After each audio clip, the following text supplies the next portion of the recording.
Close your eyes for a moment. I want you to join me on a journey not just through history, but into a specific moment in time. Feel the sun on your skin. It's a Mediterranean sun, intense and unforgiving, beating down on stone that has been radiating heat for hours. You're sitting on a hard marble bench, one of tens of thousands, pressed shoulder to shoulder with your fellow citizens. The air is thick, a heavy cocktail of sweat, cheap wine, spilled food, and something else, a coppery, metallic tang that you can almost taste on the back of your tongue. It's the scent of blood, old and new. Around you, a deafening roar rises and falls like the tide.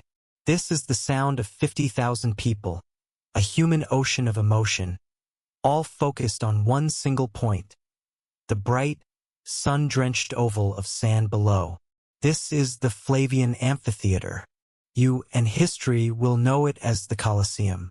The morning's entertainment, the Venetians, the wild beast hunts, have just concluded. The sand is already littered with the carcasses of exotic animals, leopards from Anatolia, bears from the forests of Germania, a rhinoceros from the far south, its hide now looking like discarded armor. The sand, once golden, is now streaked and blotched with crimson. Slaves move with practiced efficiency, dragging away the dead and raking the gore back into the sand, a grotesque form of housekeeping. But the crowd isn't leaving. This is just the intermission. This is the midday lull, the time for the Meridianeth midday spectacles. And these are not hunts. They are not contests of skill. They are executions. A hush falls, a collective intake of breath. A gate at the far end of the arena floor creaks open. Out into the blinding light stumbles a small group of people. They are not warriors. They wear no armor, carry no weapons. They are dressed in simple, coarse tunics, their hands bound. They blink, disoriented by the sudden transition from the dark holding pens to the vast, screaming space around them. There are men and women, some old, some young. Prisoners of war from a recent campaign on the Danube frontier, a handful of runaway slaves, and whispered among the crowd with a mixture of contempt and curiosity a few followers of that strange Eastern cult, the Christians. They are herded to the center of the arena. Some fall to their knees in prayer, their voices lost in the vastness. Others stand defiant, their chins held high. One man, a captured chieftain by the look of his proud bearing, spits on the sand in a final act of defiance. The crowd jeers, and a few spectators in the lower tiers hurl fruit pits and insults. Then, another set of gates opens. Low, guttural growls echo from the darkness within. A lion, its mane a magnificent, dusty gold, pads slowly into the arena. It has been starved for days, its ribs showing faintly beneath its hide. It is confused at first, but its instincts quickly take over. The scent of fear, of living flesh, is overpowering. It lets out a roar that is not a display of aggression, but a deep, resonant declaration of its power, a sound that reverberates in your very bones. The crowd roars back in approval. This is not a fight. It is a feeding, and you are here to watch. This is damnatio ad bestias, condemnation to the beasts, a sentence handed down by Roman law and a spectacle engineered by Roman power. We often think of the Roman arena in terms of the gladiator, the trained, armored warrior fighting for glory or freedom.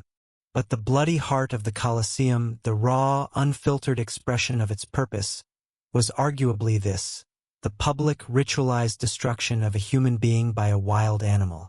It was more than just an execution.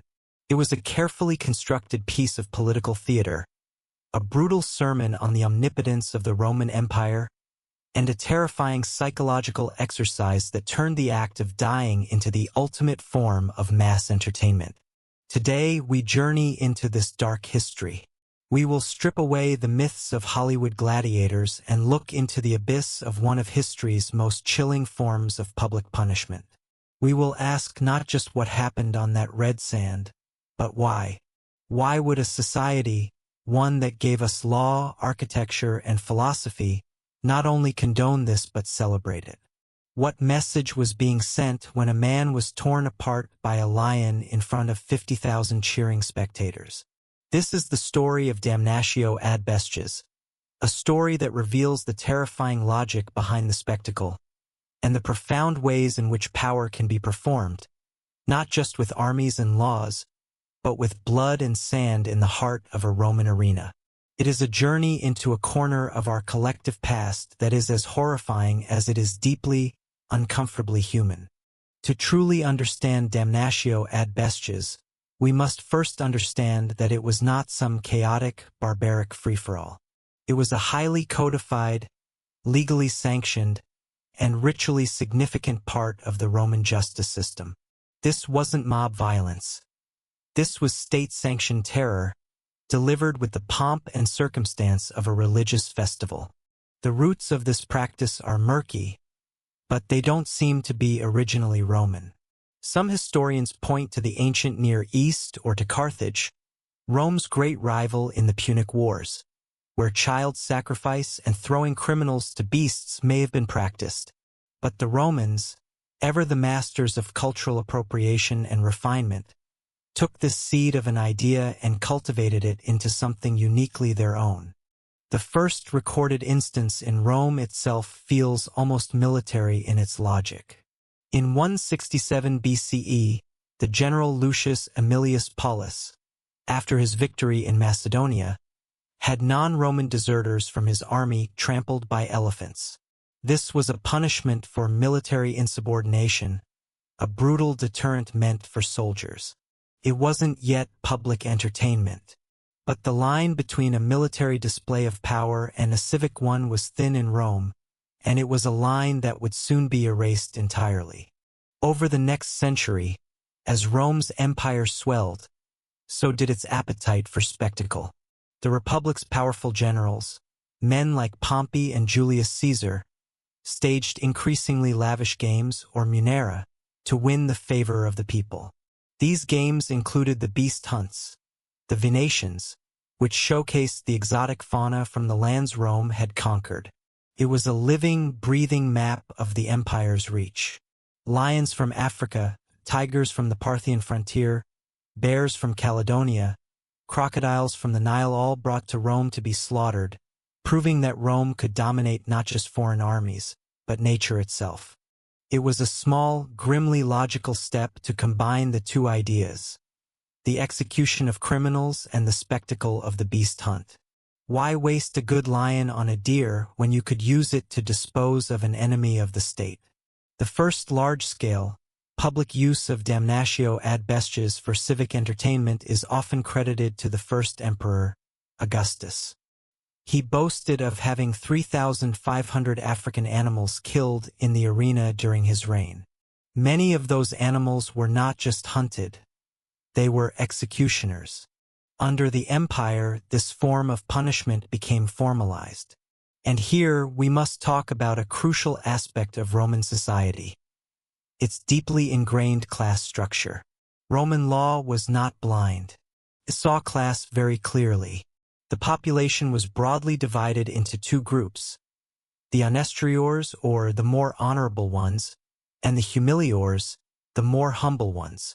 The honestiores were the elite: senators, equestrians, wealthy landowners, and high-ranking officials. If an honestior committed a capital crime, they were typically granted a swifter, more private, and dignified death, usually beheading by sword. It was considered their right as a member of the ruling class. The humiliores, on the other hand, were everyone else: the common citizens, laborers, freedmen, and the poor. For them, the law reserved the summa suppliciae, extreme penalties. These were punishments designed not just to end a life, but to inflict maximum pain, terror, and public humiliation. Crucifixion was one. Being burned alive, crematio, was another. And, of course, there was damnatio ad bestias. The crimes that could land a humilior in the arena facing a bear or a pack of wild dogs were varied. They included treason, maiestas, which could be anything from plotting against the emperor to simply defacing his statue. Desertion from the army, arson, practicing forbidden magic, and poisoning were also on the list. For slaves, the catalogue of offenses was even broader. A runaway slave, if caught, could expect this fate. A slave who raised a hand against their master was almost certain to die on the sand. But what damnatio ad bestias truly represented was more than just death. It was a sentence of complete annihilation. A Roman funeral was a deeply important rite. It ensured the deceased's peaceful transition to the afterlife and preserved their memory among the living. A victim of the beasts was denied this. Their body was torn to shreds, often consumed, leaving nothing for the family to bury. Their name was struck from records. They were to be utterly erased from existence, a warning that to defy Rome was to face not just death, but oblivion. And then came the Christians.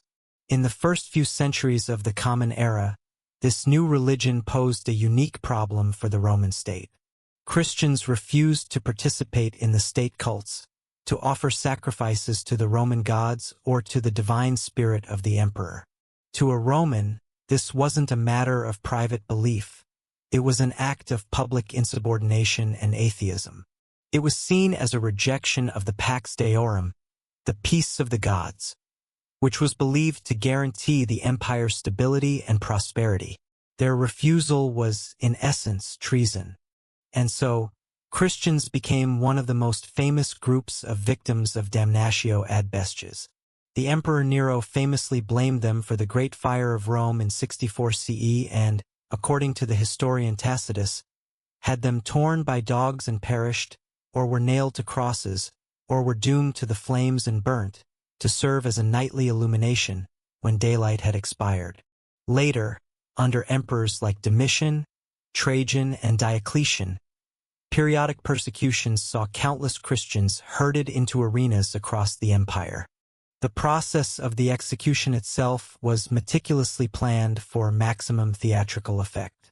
The condemned, known as bestiarii, not to be confused with the armed professionals who hunted beasts for sport, were often paraded through the city on their way to the arena, a public shaming ritual.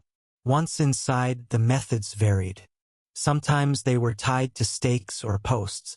Other times, they were forced into elaborate mythological reenactments. A criminal might be dressed as Orpheus, the legendary musician who could charm animals with his lyre, and then torn apart by a bear when his own music, inevitably, failed. A woman might be tied to a bull in a grotesque parody of the myth of Pasiphae. This added a layer of cruel, literary irony to the proceedings, a wink to the educated elite in the audience. The spectacle was designed to demonstrate the futility of resistance. An unarmed, terrified human stands no chance against a lion, a bear, or a pack of starved hounds. The outcome was never in doubt. The only variable was how the victim would meet their end. Would they scream and beg, providing a satisfyingly pathetic display for the crowd? Or would they face their death with a stoicism that might earn a flicker of respect? For the Christian martyrs, this became a crucial part of their story. They saw the arena not as an end, but as a gateway to heaven. Their calm acceptance of death, their singing of hymns as the beasts approached, often confused and infuriated the Roman authorities. They were supposed to be terrified, to show the crowd the price of defiance. Instead, their deaths became powerful acts of counter-propaganda, inspiring conversions and strengthening the resolve of their fellow believers. The spectacle, designed to stamp out their faith, was instead turning their executions into founding myths. But for the vast majority of victims, the prisoners of war, the slaves, the common criminals, there was no such transcendence. There was only the heat, the noise, the stench of fear, and the final, terrifying rush of an animal that saw them only as prey. This was the Roman legal system in its rawest form, a system that declared with absolute certainty that some lives were disposable, and that their violent disposal could and should be a form of public entertainment, a lesson in power written in blood for all to see. To reduce damnatio ad bestias to a mere method of execution is to miss its primary function.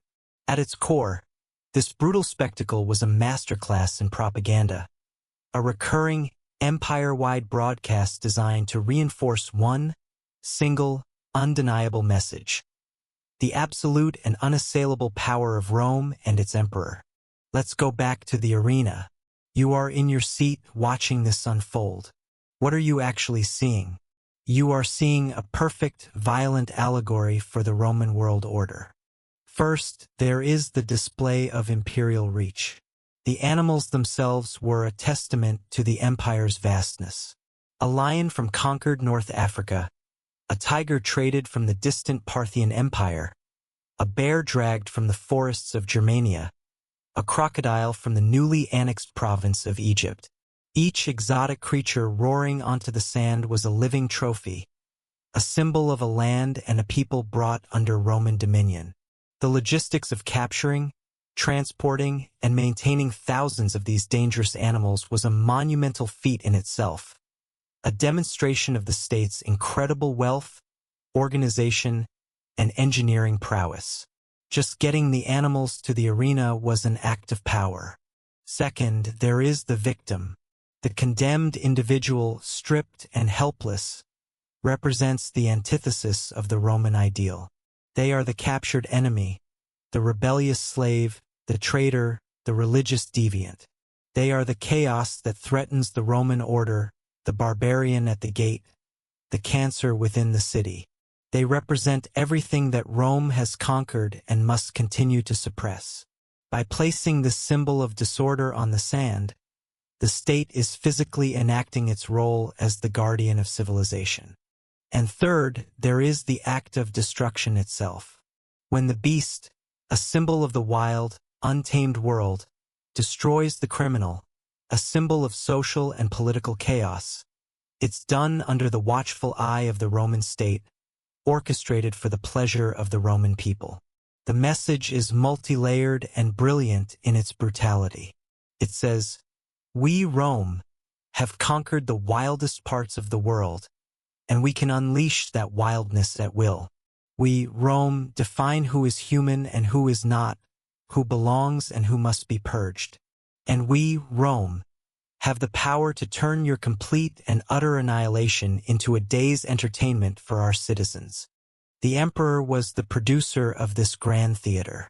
The phrase panem et circenses, bread and circuses, is often used to describe the Roman formula for keeping the populace happy. But it's more profound than that. By providing these games, the emperor wasn't just distracting the masses. He was positioning himself as the ultimate benefactor and protector of the Roman people. He gave them bread, literally, through the grain dole, and he gave them security, symbolically, by publicly destroying the enemies of the state in the arena. Every execution was a reaffirmation of his power and his paternal role. He was the one who kept the wolves both literal and metaphorical from the door.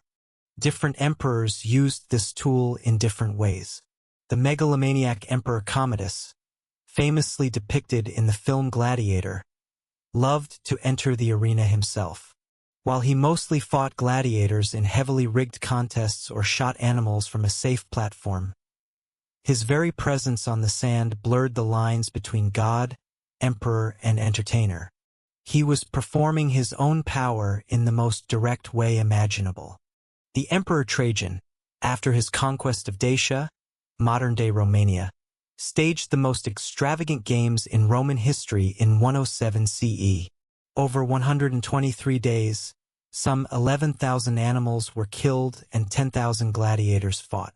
We can only imagine how many damnatio ad bestias sentences were carried out during those 4 months. For the people of Rome, this wasn't just a celebration of a military victory. It was a visceral experience of that victory.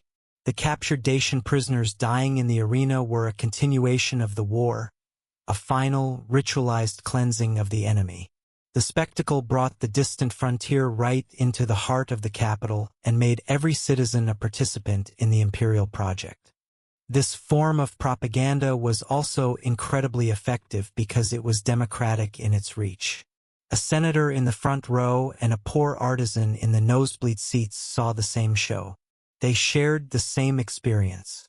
It fostered a sense of collective identity, a shared Romanness, built on the exclusion and destruction of the other. You were Roman because you were in the stands cheering, not on the sand dying. The arena became a crucible of civic identity, forging a bond between the people and their rulers through shared complicity in state-sanctioned violence. Furthermore, the spectacle served as a powerful legal deterrent. Seeing the reality of a damnatio ad bestias sentence was far more impactful than merely hearing about it. It was a visceral lesson in the consequences of breaking Roman law. The terror was the point. The screams of the condemned, the roar of the beasts, the smell of blood, all of it was a sensory assault designed to imprint the power of the state onto the psyche of every person present. It was a form of mass communication more potent than any written edict. Think about the psychological effect. For a potential rebel, a disgruntled slave, or someone contemplating a crime against the state, the memory of the arena would be a powerful check on their ambitions. The state wasn't just threatening death. It was threatening a specific, horrifying, and public form of erasure. It was a promise that your end would be a spectacle for the very people you sought to defy. This dark history shows us that imperial power is not just maintained through legions and laws. It is maintained through symbols, rituals, and narratives. The Roman arena was the ultimate stage for the performance of such power. It took the abstract concept of the Roman Empire and made it terrifyingly, thrillingly real. It transformed justice into entertainment, and entertainment into a tool of political control. Every roar of the crowd was a vote of confidence in the system. Every death on the sand was another brick in the foundation of the empire, cemented with fear and blood. Now we must turn from the stage to the audience, from the performers of power to the consumers of it. And here we confront the most unsettling question of all. Why did they watch? Why did tens of thousands of ordinary people, shopkeepers, craftsmen, mothers, fathers flock to the Colosseum to see human beings torn to pieces by wild animals, and not only watch, but cheer? To dismiss them as simply barbaric or savage is too easy. It lets us off the hook, allowing us to see them as fundamentally different from us. The truth is far more complex and disturbing. The psychology of the Roman crowd reveals something profound about human nature, group dynamics, and the mechanisms that allow societies to normalize extreme violence. First, and perhaps most importantly, was the process of dehumanization. The individuals sent to the beasts were not presented to the crowd as fellow humans. They had already been stripped of their identity and reframed as something else entirely. They were hosts, enemies of the state. They were Noxii, criminals deserving of their fate. They were barbarians, slaves, traitors. The language used, the rituals of their conviction, the public shaming gall of it served to other them, to place them outside the circle of moral concern. When the crowd looked down at the sand, they didn't see a person like them. They saw a symbol of chaos that needed to be purged for the good of society. This psychological distancing is a prerequisite for mass violence in any era, from the Roman arena to modern genocides. Once a group is successfully labeled as subhuman, their suffering becomes not only tolerable but, for some, even desirable. Second, there is the raw power of group psychology. An individual might feel pity or disgust watching such a spectacle alone.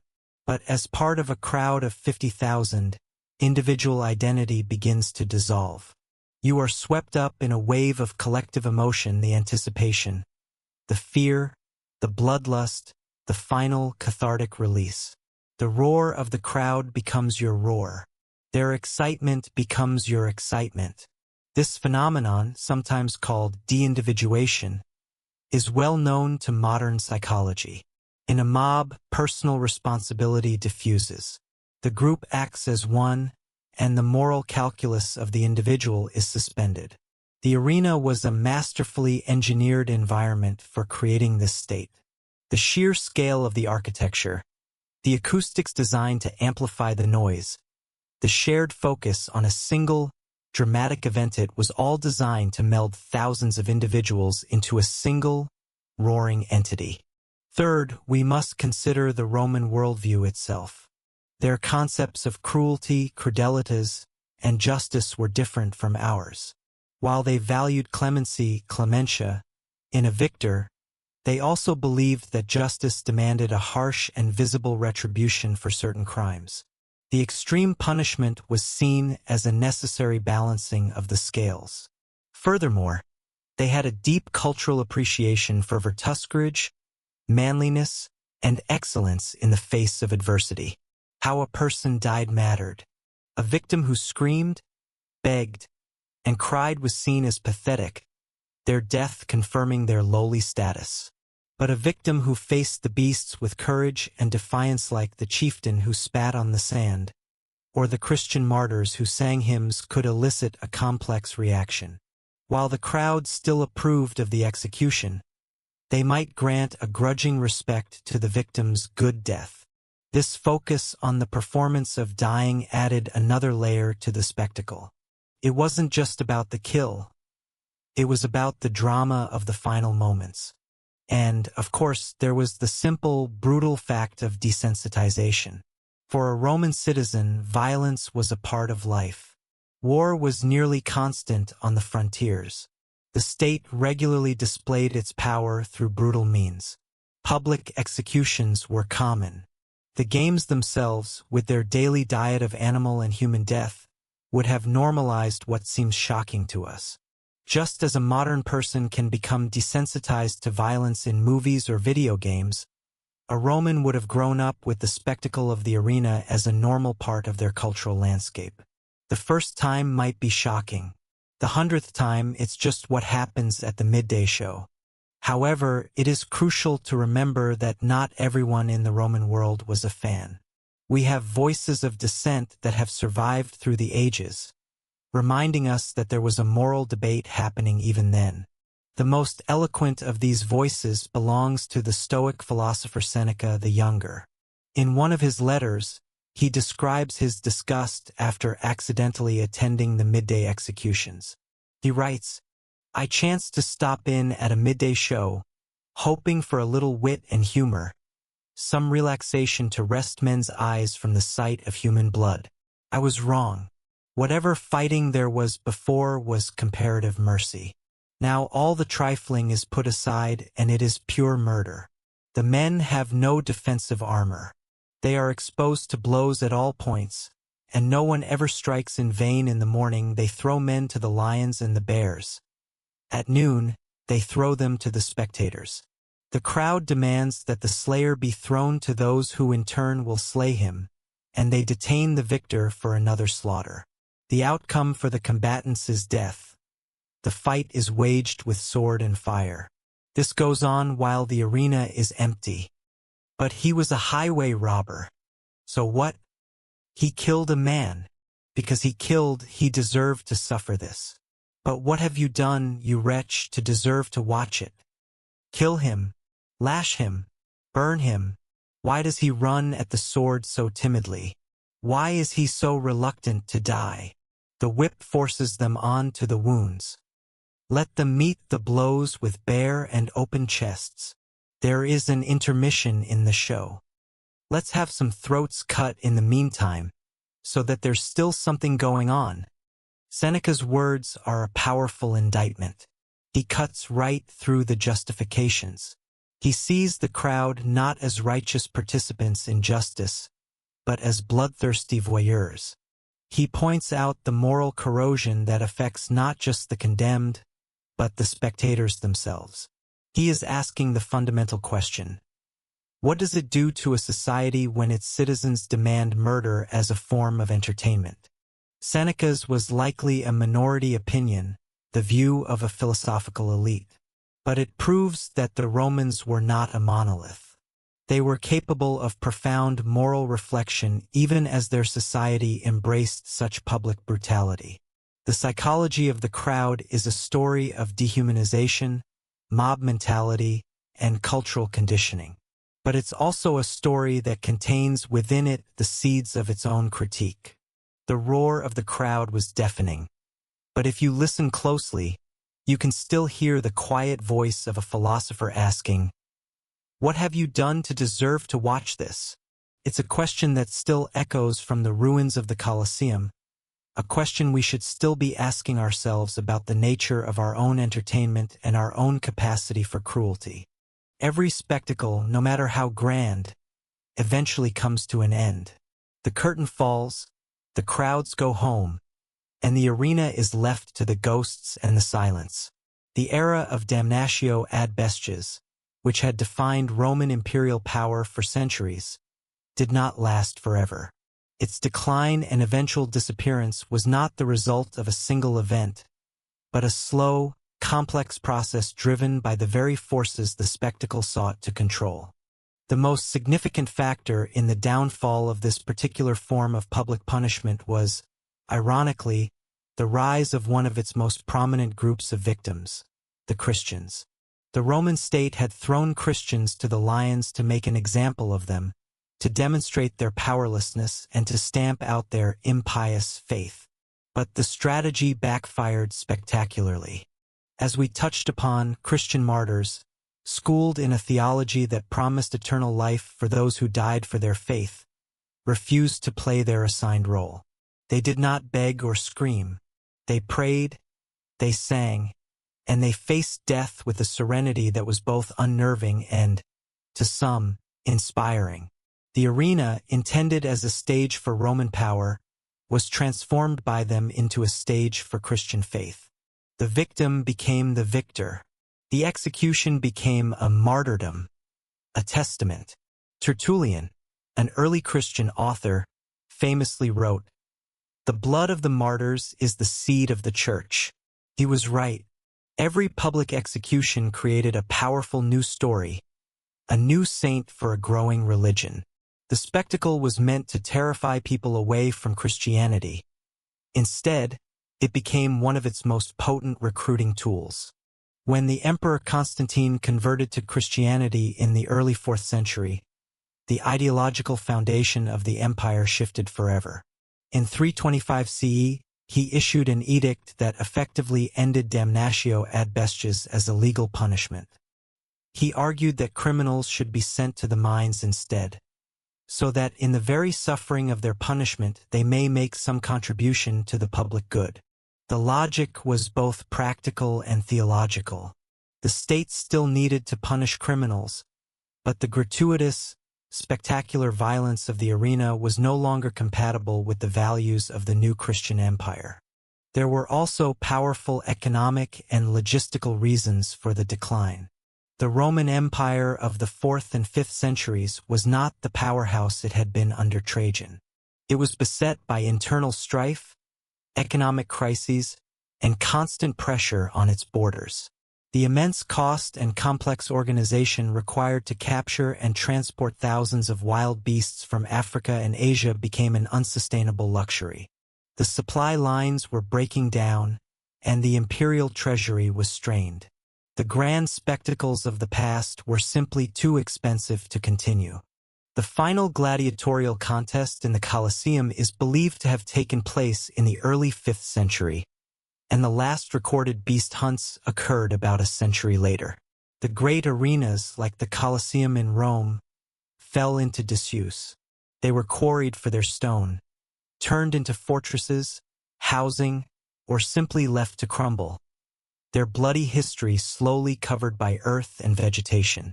The roars of the crowd were replaced by the wind. But did the spirit of the arena truly die? Or did it simply change its form? The legacy of damnatio ad bestias and the Roman games is a long and shadowed one. The core elements, public punishment, state-sanctioned violence as spectacle, and the dehumanization of an other, did not vanish with the fall of Rome. They have echoed through history, taking on new forms in different cultures. Think of the public executions of the Middle Ages and the early modern period, the hangings, the burnings at the stake, the breaking on the wheel. These events, often held on market days, were public holidays, drawing huge crowds. Like the Roman Games, they were a form of state theater, a lesson in the consequences of defying the authority of the king or the church. Think of the public spectacle of the French Revolution's guillotine, where citizens bought programs listing the days condemned and vied for spots with the best view. It was justice, retribution, and entertainment all rolled into one. Even as executions moved behind prison walls, our fascination with them didn't disappear. It migrated. The rise of the tabloid press in the 19th and 20th centuries fed a public appetite for the lurid details of crime and punishment. Today, in the digital age, this impulse continues. The court of public opinion convenes on social media, where online mobs can form in an instant to tear down a designated target. The trial is swift, the judgment absolute, and the public shaming is the modern equivalent of being paraded through the city. The arena is no longer made of stone. It is built of pixels and bandwidth, but the fundamental psychology can feel eerily similar. And what about our own fascination with this very subject? The fact that you are listening to this, that channels dedicated to dark history, true crime, and historical punishments thrive, speaks to a deep and enduring human interest in the macabre. We are, in a way, the modern spectators. We are drawn to these stories, perhaps out of a desire to understand the past, to understand human nature, or perhaps simply because, like Seneca's crowd, we find a strange and compelling drama in the contemplation of suffering. We look back at the Romans from what we hope is a safe moral distance, but in our fascination, we prove that the allure of the dark spectacle has never entirely left us. The story of Damnatio ad Bestias is, in the end, more than just a piece of dark history. It is a cautionary tale. It is a mirror held up to the face of power, showing how easily justice can be perverted into propaganda, and how readily human beings can be conditioned to accept and even celebrate unspeakable cruelty. It reminds us that civilization is not a final destination, but a fragile consensus, constantly threatened by our own worst impulses. The Colosseum stands today as a ruin, a beautiful broken monument to a bygone era. Tourists walk its corridors, taking pictures where the senators once sat and where the beasts were once caged. But its true legacy is not in its stones. It is in the questions it forces us to ask. It challenges us to examine the relationship between power, justice, and entertainment in our own world. It compels us to be vigilant against the dehumanizing language that turns people into targets. And it serves as a permanent, chilling reminder that the line between the spectator in the stands and the victim on the sand can sometimes be thinner than we would like to believe. Thank you for joining me on this journey into the blood-soaked sand of the Roman arena. The history of Damnatio ad Bestias is a dark one, but it's by exploring these uncomfortable corners of our past that we can better understand the present. If you found this exploration of imperial power, public punishment, and dark history compelling, please consider supporting our channel. Like this video, subscribe for more deep dives into the hidden stories of our world, and hit the notification bell so you never miss a new chapter. But most importantly, I want to hear from you. What does this ancient Roman practice tell you about human nature? Do you see echoes of the arena psychology in the world today? And what other aspects of dark history or forgotten punishments should we uncover next? Leave your thoughts and suggestions in the comments below. The conversation is just as important as the story itself. Thank you for listening.